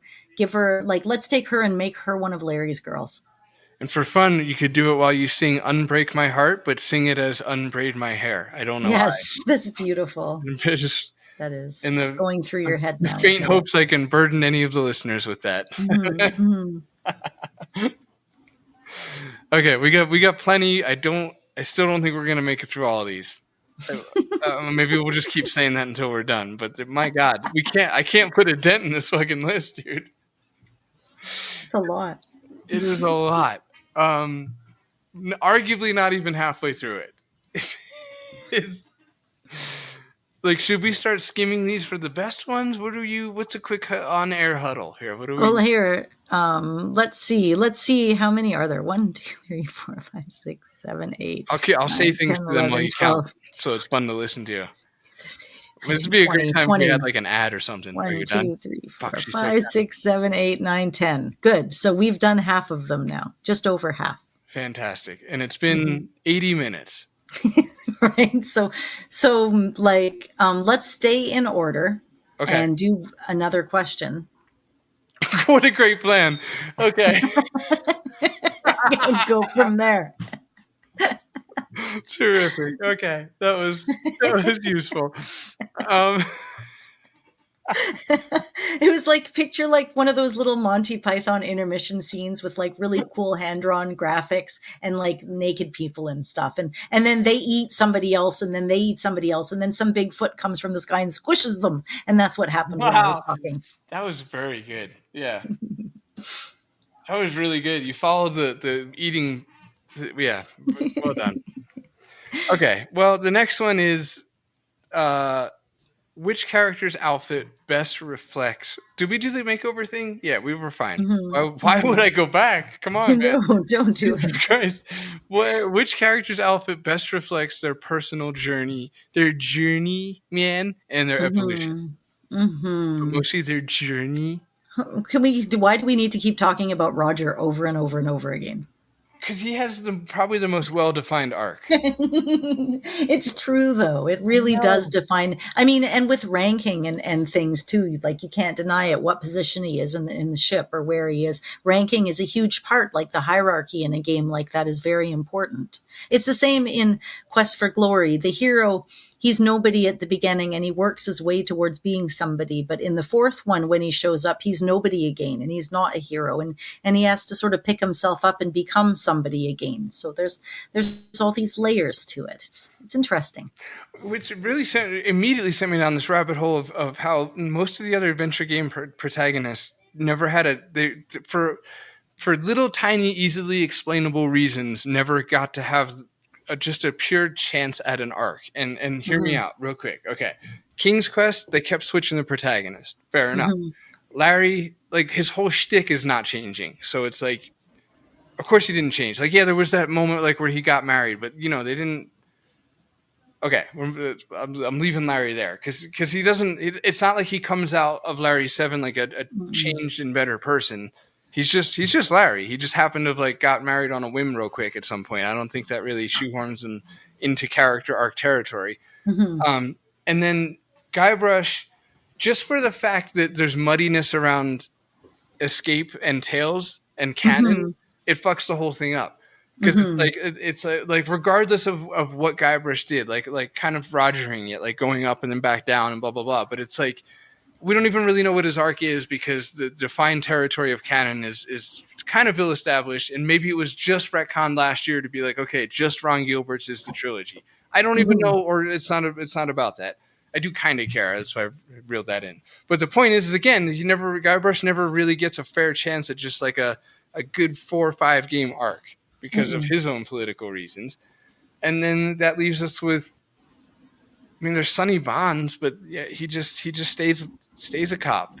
He stays a cop, and his rank just gets a little bit increased over the course of time, so he gets a bit more professional. And I guess by the time you get to the third, as far as my brain was when I first got it, it's like, whoa, this one's photorealistic, I thought. Yeah, and as a character, it's like it's less an arc and more like a career evolution. Like just going up the rank as one would, as opposed to like developing as a character. And in defense of that whole thing, because I really like Police Quest, so I want to defend it because nobody else will. Nobody ever talks about it, and so I want more Police Quest. But to me, Sonny was like the epitome of an avatar.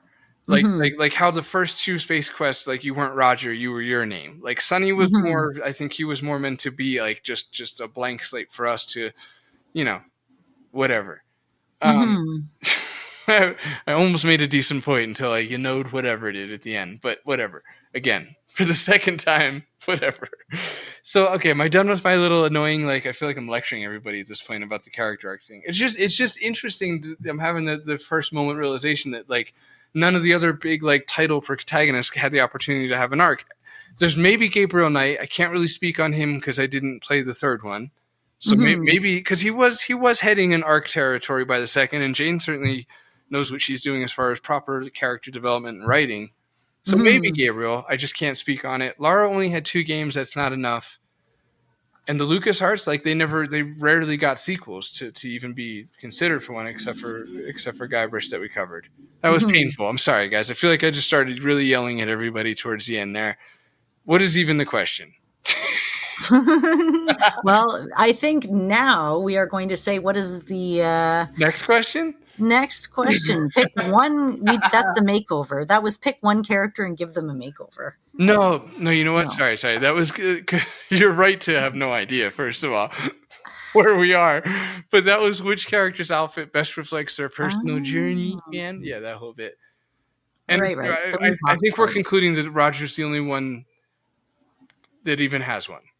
Right. Yeah. The end. Who has the most iconic accessory in adventure games? Bobbin. This is not the greatest answer, but it's my answer. Yeah, Larry, because of the necklace. That Larry 5 Larry, which is the same Larry, by the way, that they brought back in Leisure Suit Larry Reloaded in 2013. That's the Larry with the medallion and the purple shirt and the jacket and the pants and the shoes. And the shoes. Sorry. And the shoes. He was not barefoot. And this is fashion, so the accessory doesn't have to be usable. I almost want to change my typing in Sierra characters didn't pull up what I thought it would.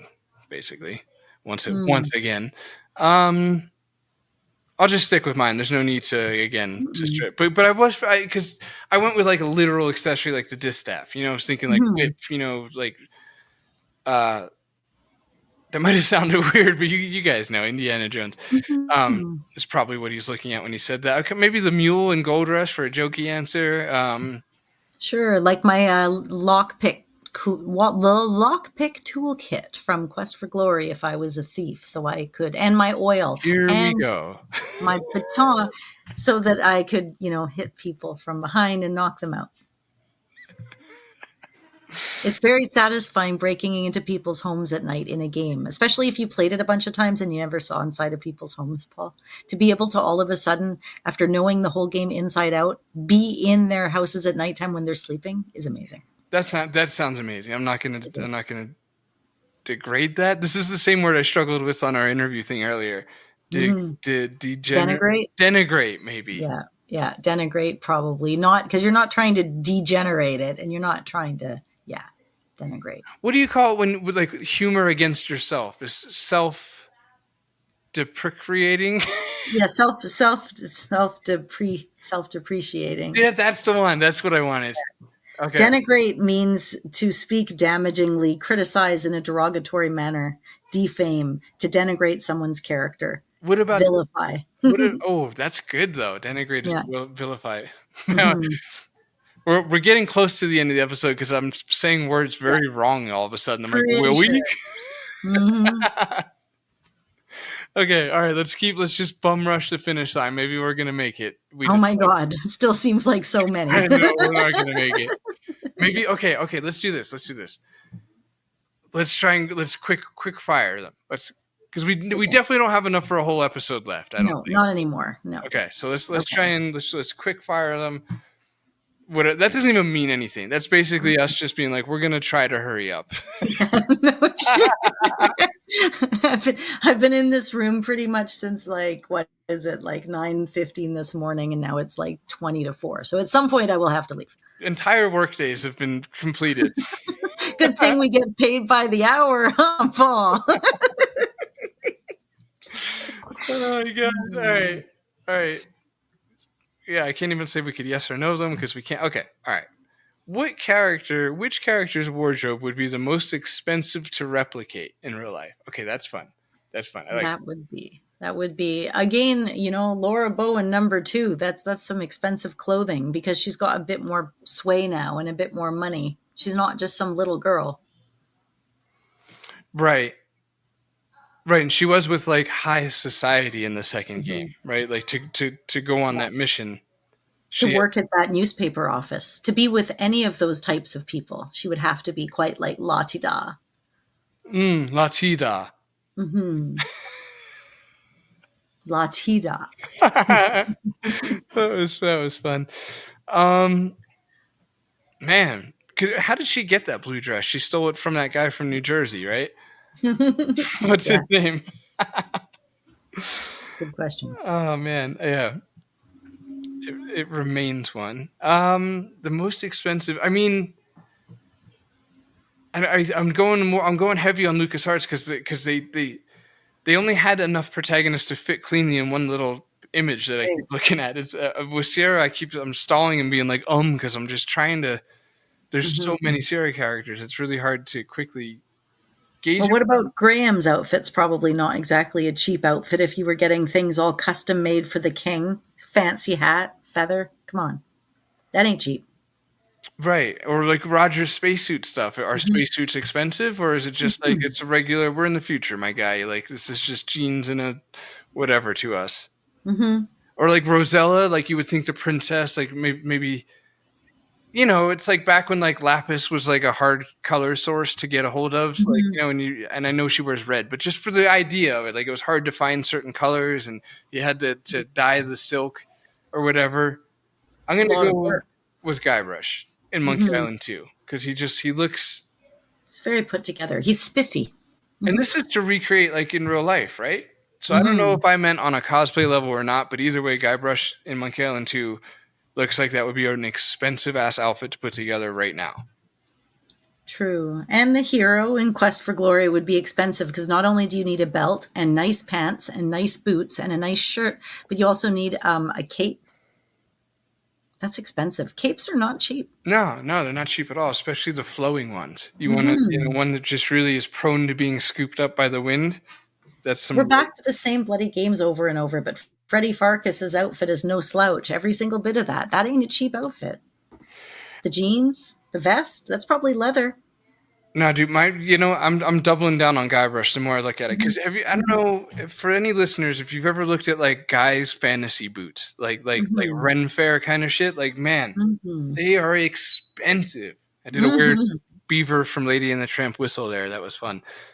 But like, yeah, like big floppy leather boots like that, and then it's like thick ass. I mean, the width of that belt alone. Okay, all right. Yeah, it's a lot of animal. Yeah.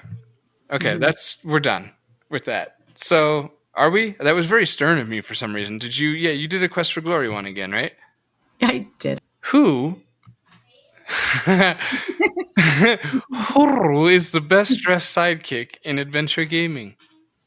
And I've been waiting to put in my opinion. I feel a lot of times sidekicks don't really wear clothing. It's funny. Holy shit. Yeah, you're right. The little Toonstruck guy, Max. Yeah.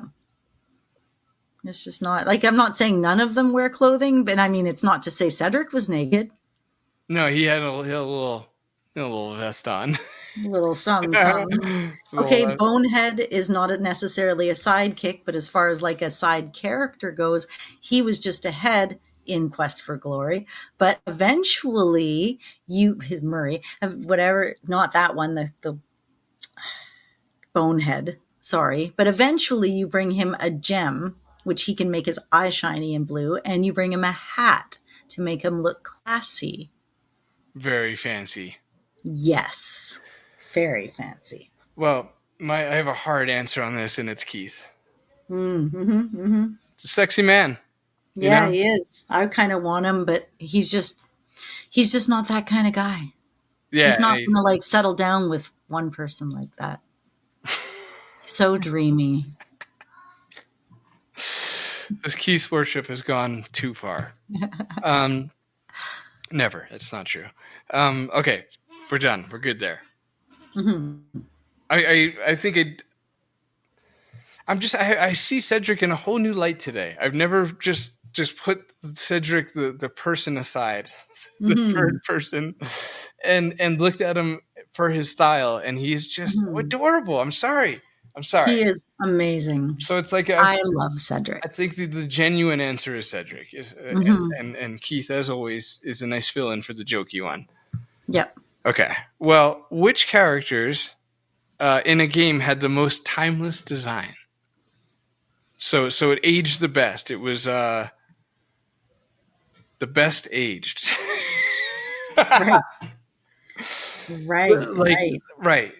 You get what I'm saying, right? Like I don't know, Gabriel Knight is at least a candidate where it's like Mhm. it's like if you're thinking about Gabriel Knight as in that FMV shot in the first game, Right. then that's immediately dates it. He's got like weird bongo mom jeans, like like that stonewash kind of jeans that the kids are probably wearing again because it's ironic, but really it's super 80s, and we'll always see it that Mhm. way. So maybe not that, but if you squint or just look at the sprite of Gabriel Knight, it's just like dude's got jeans. I mean, trench coats are somewhat timeless. They've been out for a while, but they'll be back. They'll be back. Anyway, okay, that was all me just giving you an idea of what I was looking for. Mhm. Indiana Jones, I don't think maybe he even counts because he's not ours. He's a movie thing first Mhm. because that's pretty timeless. Yeah, I would say. What Ben about like? Oh no, you're still talking. Give her. Ben is pretty timeless. He still looks pretty bikery. I don't know. I don't think they're tucking their leather jackets in these days, or maybe any days. But Ben's Mhm. pretty timeless. Okay, I'm done. Okay, George Stobart from the Broken Sword games. I think he's super. I've only played the first one. I have the British version, or whatever, the Circle of Blood version of the big box, but timeless, right? You've got your green coat, white shirt. He's very like everyman. He's like every 90s cartoon we ever saw, but like still like even in modern nowadays. He's super duper timeless. I feel in his look and how he dresses with his coat and his t-shirt, sometimes a button-up shirt. Even as time advanced and it got to the more modern games, it was just like white shirt, gray shirt, green jacket. Very, very timeless. Works now, worked then. Yeah, I actually seriously can't argue with that. It's perfect Mm-hmm. because I was hating my Gabriel Knight answer because honestly Yeah. the trench coat thing ruins it. That was pretty Mm-hmm. 90s.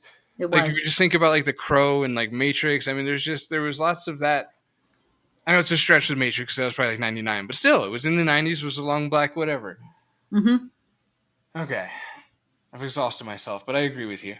So Good. that means we get to go to the next one, which is a fashion off. Oh my god, girl noises. I don't have that energy in me anymore. Pew. I feel like Krusty the Clown, like, we just gotta just fucking get there right now. But we got okay. This is fun. We could quick fire this one. Bernard versus Larry. Right. Well, Larry's obviously more fashionable than Bernard, but Bernard would be a funny costume to wear, huh? Yeah, they're both pretty good. They're both. But Larry's better because at least Larry Mhm. has the chance. I mean, I know nobody in the real world is gonna be like, "Oh my god, are you Leisure Suit Larry?" Like it's low odds, right? That would Mhm. happen. But if you go as Bernard, you're gonna just get like, you know, just like a stereotypical Poindexter, as Mhm. opposed to like Bernard from Day of the Tentacle or whatever. So Larry wins that, more unique. Yeah. Plus, it's in his name. I mean, he earned it. He earned it. He's the only one Exactly. whose fashion style is part of his name. So I think he Mhm. wins the whole episode on that, which would be a great place to end, but we're not allowed. So the next one is, yeah, we both picked Larry, I guess. Mhm. Yeah. Laura Bow versus Rosella. Right. They're both, I Um, don't want to say victims because that's exactly the wrong word, but they're mhm. of their time. They're both of their time. And like Rosella before she was a princess and after, and then there's Rosella in Seven, but I still got to give it to Laura, man. I think she's probably cuter, Okay, actually. how about look at it this way? Instead of comparing the styles, Mm. because that's wildly unfair to a degree. Because then you're just like, well, I prefer Hmm. roaring twenties over whatever. How about who kind of who just crushed it? They both got Hmm. put into. They both had a lot of wardrobe changes. So who Yeah, consistently crushed it?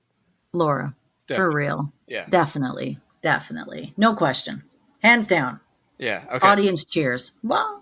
And it's settled unanimously, I Hmm. assume. Hmm. Gabriel versus Ben.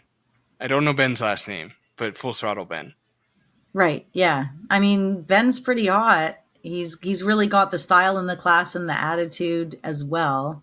He's got a lot going for him. Gabriel's more like the brooding, kind of like rough and tumble. Like, I don't know how often Gabriel would bathe either.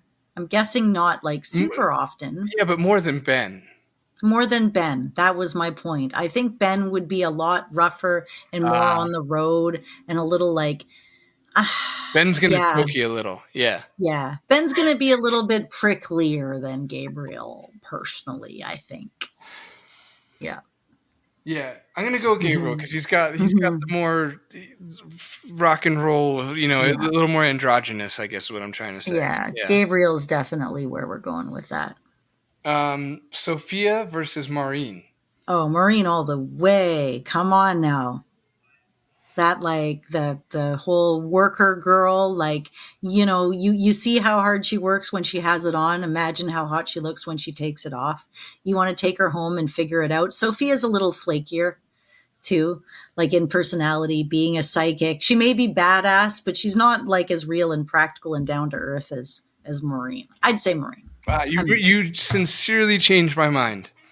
I was going in at Sophia, but you're exactly right. Like Maureen's like the real deal.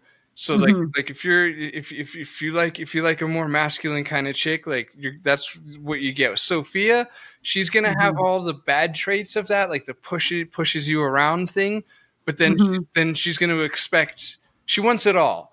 You know, she's gonna push you around and be like kind of the leader when she can, but as soon as it's time for intimacy, she's gonna be like, oh, why can't you be the man and just like, you know what I want? Like, you know what I mean? She wants it all, that bitch. And so it's too much, man. Yeah, exactly. So I'm going Maureen. Okay, Dr. Fred versus Dr. Brain. Brian. Oh, right. Brain. Yeah. You always get those mixed up because I always follow your spelling in the game and you'd have no differentiation between really the two struggle. words at all. Yeah. At all. Right. Anyway, you know what? Dr. Fred kills it because I find Dr. Brain a little sloppy. Right. And I think Dr. Fred would never allow himself to be presented as anything but completely meticulously professional. Agreed. Plus, Dr. Brain is like more in the shadow of like Dr. Fred knows who he is, even stylistically, whereas Dr. Brain's like, I'm kind of Einstein. I don't really have an identity. So, yeah. Okay, Adrian. This is a good one. Adrian. Sorry. Phantasmagoria. Adrian versus Curtis. Right. So, yeah, I'm going to have to say Curtis, man. He pulled it off with style. He looked good doing it, and he could rock a t-shirt like nobody's business. Adrian, that sweatshirt was not hot, honey. No, it was fine. I mean, it was great and all, but it was not like, it wasn't a personality sweatshirt. It wasn't like, it was kind of like, it was something we came to associate with who you were. But I think Curtis had more swagger and personality to how he wore his clothes a little bit.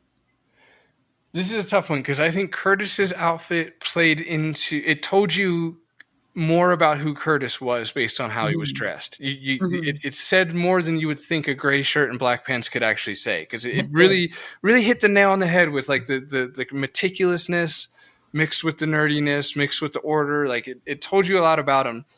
But Adrian's, for better or worse, is kind of iconic. Like everybody knows that orange ass sweater was hers. They went with the weird coral, you know. I bet you it had something to do with like the blue screens or whatever they were using. Like there had to have been a choice, because I don't think it was ever the best call for a blonde actress to have a coral. All right, whatever. I'm getting a little bitchy there, but the point is one is iconic, the other fits the character better. What do you go with? Right. Yeah, I mean, Adrian, that is 100% iconic. You see that sweatshirt, you see that outfit put together, like, hey, I could dress like that for the con, actually. Dude, that would actually be really fun. Yeah. Huh. Okay, that's an idea. I'm going to put that one on the table. That one takes mildly less effort than anything else I've thought of so far.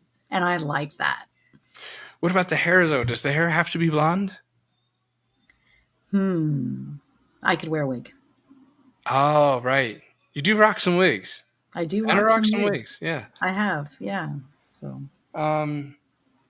Okay, next one is that was me realizing how much more of this list is left. I Why can't. is there still more? I It's thought that was the last insane. question. Has anybody even stayed on? Has everybody even left? It's like now people have gone to work, gone home, and they're like, I guess we'll listen to the rest of the episode when we go to work We're tomorrow. still talking, so I guess. I keep looking down, expecting there to be like 2 or 3 left, and there's just a Mm-hmm. lot left still. Mm-hmm. It's demotivating. Everybody, Mm-hmm. just hang in there. I know It's you're not so having good. any fun at all, but we're gonna. Nobody's had breakfast, okay? Just chill. It's gonna be great. We're almost there. It's either gonna look.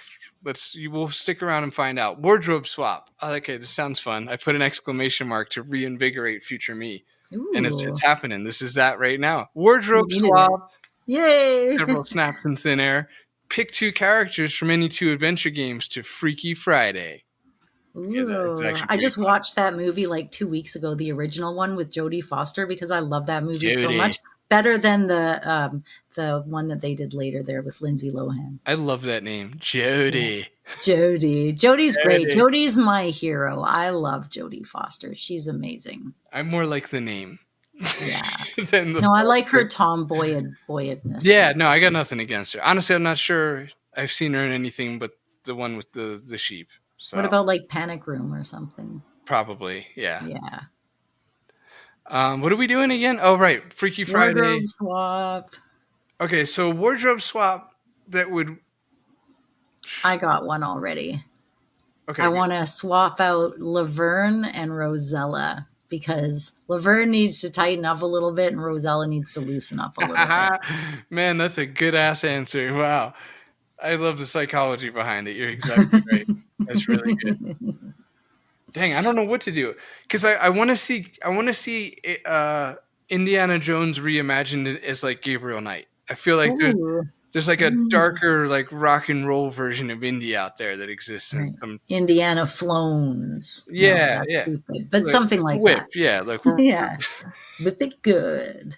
Oh, I didn't mean that pun. I'm so sorry, everyone. I meant work in progress. I never mean the pun. Oh no. Oh yeah, no, there's no getting those Viana. Even something. I don't know what I was gonna say after that. Okay, but Good something. I'm going to put that on my gravestone when I die. I was something. But like an emphasis on the word something, like I was, and then in italics, something. That's it. I like that. It's got a like I was not for everybody sort of vibe to it. I was not for everybody. That's exactly me. Oh my god. Okay, but to finish my thing, I don't care to see Gabriel Knight as Indiana. Right. There's nothing interesting there. So that's Mm-mm. not a satisfying Freaky Friday. And then Right. you could look at the more bonkers ones, but I don't have the mental energy for that. Like imagine this, how zany, like Mm. what Sierra guy? Well, okay, what You about could take Cedric's outfit and put it on Flux from Toonstruck and then make Cedric naked. okay. I think I'm just gonna cash out on that, you know.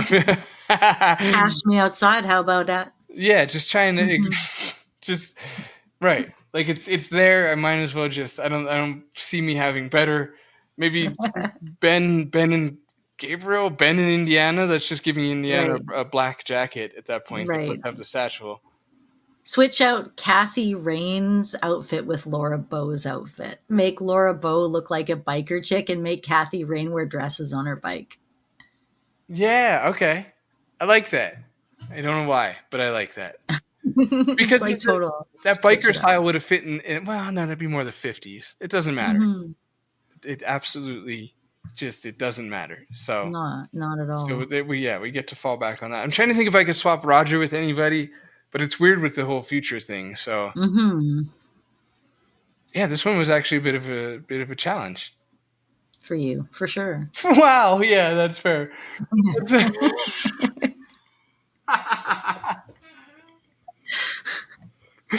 Man, that was awesome. Okay.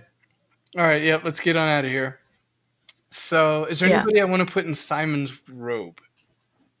No, I wouldn't do that. I wouldn't do that to anyone. In Alexander, Wouldn't do that to them. Is anybody else wearing a good scarf they could swap out with Alexander? A scarf. That's a funny. We could put Graham's hat, but on Dr. Brain. Okay. And now he's an adventuresome scientist. And now he has, personality at all. All right. How have you ever dressed like a character on purpose or took influence from one? I'd like to ask that of the audience because I'm sure neither of us have done that. If you've ever juiced a fruit, wait, is that what you would say? If you've ever, you know what I mean? Like squozen a fruit out of, a juice. If you've ever, what's it called when you juice a fruit?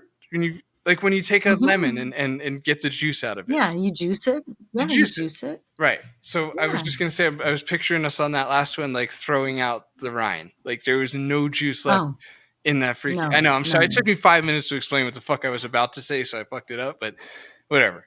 No, you did good. It's good. Okay. Have you ever dressed? No, I have. I have dressed like a character. Ooh. Right? I actually have. Okay. Right. When I was a kid, I requested a rat tail because of Willie Beamish. Nice. I wanted, and I had one, and it was the worst. This is the most embarrassing of my pictures. That's not true.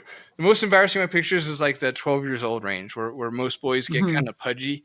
Like they do. All of them do. It's really weird. It's very. I've had 3 boys now. I saw all 3 of them go into it and go back out of it. I got one that's turning 14 soon, but now he's weight training, so he's jumped out of it pretty good. It's like just before that growth spurt, and also there's like this yuck mouth because like we haven't grown into our teeth yet. Still, you know what I mean? There's like like the teeth are still kind of big and weird and not fitting in there right, and 12 is mouthful of teeth. Yeah, I mean, probably for both genders, but it's really But I noticed the weight thing with boys more is what I'm trying to say there for no reason. Then I got scared because I used the G word. I don't know how to talk about that stuff. So anyway, have you ever? Yeah, I wanted a rat tail because Willie Beamish had one, and once I grew up and really furtherly looked at it, I'm like, he didn't really have a rat tail, but it was more like long hair styled that way. So I was like, I don't even. But again, I was like 9, so and for some reason my parents listened to me. But yeah, and you know what? I think that's one of my strongest rites of passage as far as being an adventure game nerd. Like I really did love this shit so much that I had Willie Beamish's haircut as opposed to popular Saturday morning cartoons haircut or whatever. Like Willie was my Bart. I was like, I want to be like Willie. And spoiler, I became Willie himself right now. You did, and your frog is named Horny, of course. And remember when he won the jumping contest? Oh, I was so proud of you guys. That was a good Tuesday. You purposely eat stuff like cereal made out of worms and spaghetti. made out of worms, and I've always been a bit concerned because I think psychotically you're sort of working yourself up every time you do it. Well, I don't eat meat, so I need my protein. So it's all about and that's partially not true. I do eat chicken. I don't eat mammals, and it's not because I'm pretentious.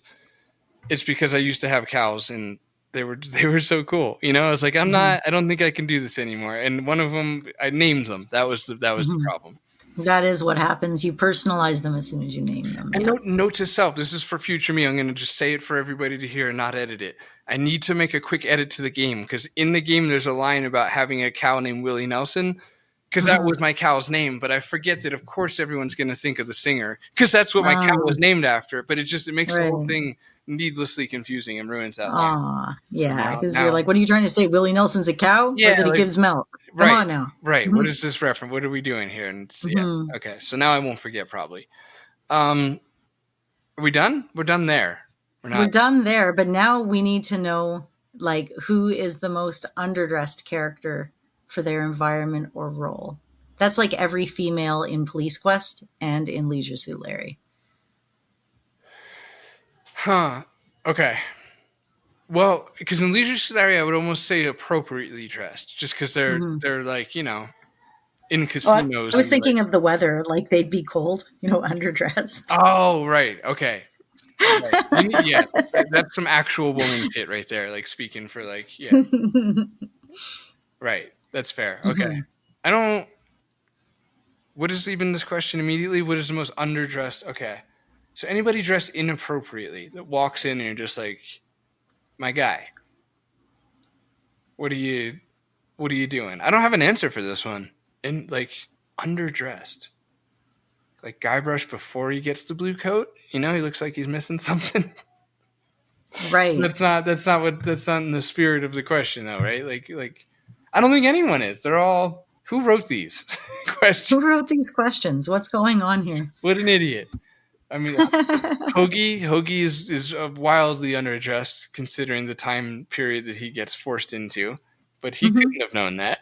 Alexander is really overdressed, Right. for having gotten washed up on a shore anyway. That is true. Okay, we're good here. So, are you good here? Are we good here? Environment overdressed. Yeah, that was. Oh my God, there was more. I thought the end of this page. I thought that was the last one. Oh yeah, no. What happened? That's more than 10. What the? No, that's good. We're good. Everybody's good. Nobody wants any more. Tell me I'm wrong, people. Yeah, no, that is the sound of silence. Let's pick one. Let's pick one of these just to like not. Yeah, let's just because it could get painful. Okay, so who's the most overdressed? We don't need that one. No. A closet raid? Whose wardrobe are you hijacking? We kind of talked about that, like who we would dress up as for a month, stuff like that. Yeah, it sounds recycled. Okay, which character's clothing is the most not that one. Weirdest outfit. It's a long sentence. We're not doing that. Okay, here we go. The weirdest outfit. The next one. Okay. Because that's probably Simon. It's just a weird. That robe is. I don't like Simon's outfit. The most fashion forward hero and who's the best dressed hero? That could be the one. The best dressed hero. Well, the hero in Quest for Glory, of course. Oh, Jesus you Christ. Knew I was going to end on that. He's got the hero clothing on. It's in the name. It's in the name. It's right freaking there. Even in the VGA remake. And he's gone more of like olives and reds and other colors. But he still looks like a hero man. And in fact, later Toro calls him that hero man. Hero men have work to do. I'll eventually remember that. I'll be able to say I remember that because I'll have. Oh, Toro, what a good guy. Toro. What about the most iconic dressed? Like not Robin Hood as as a result of their time, but like which of these characters do you think had any sort of fashion sense? Like they put their outfit together and it looked good. Ooh, and they actually put time and thought into it. Yeah. Yeah.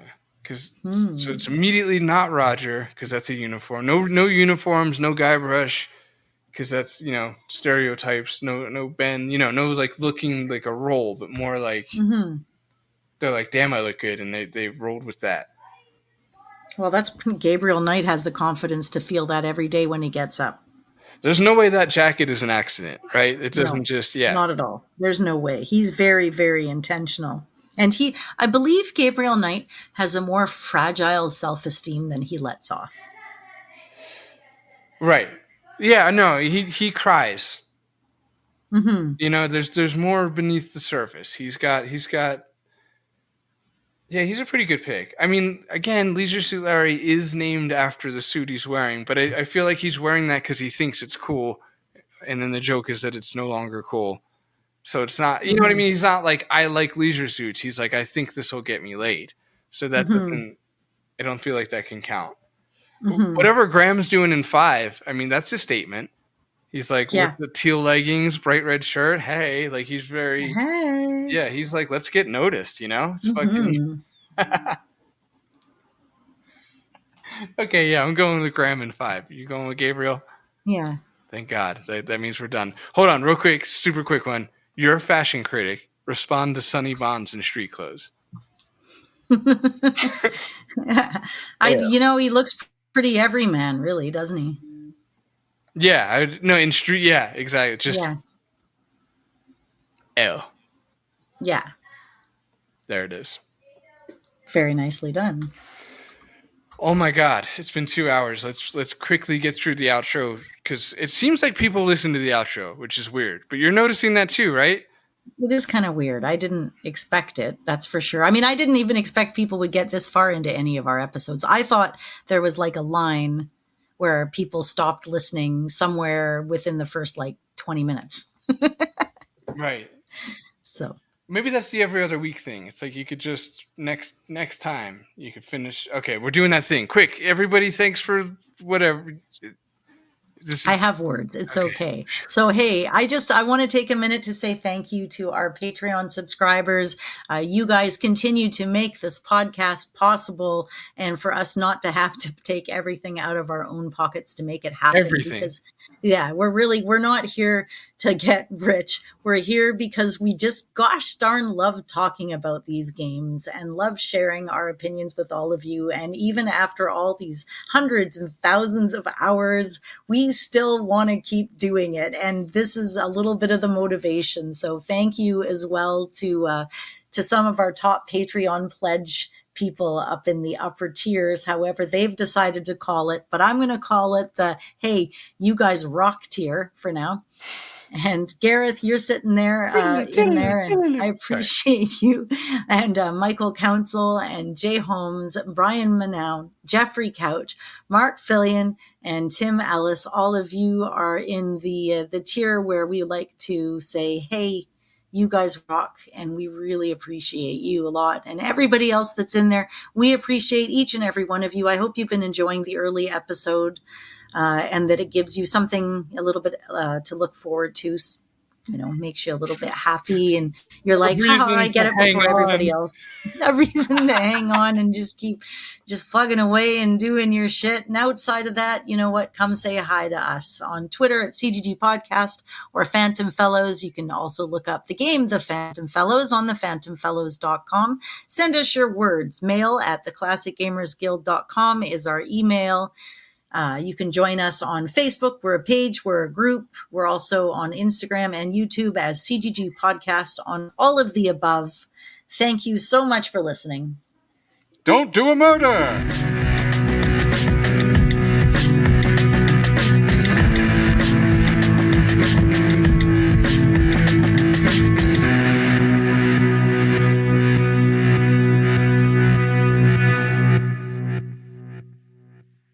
I did. I have to pee. Ah, nuts. Okay, I'll be right back. Okay, good luck. Okay, thanks. Yeah, she's going to do fine.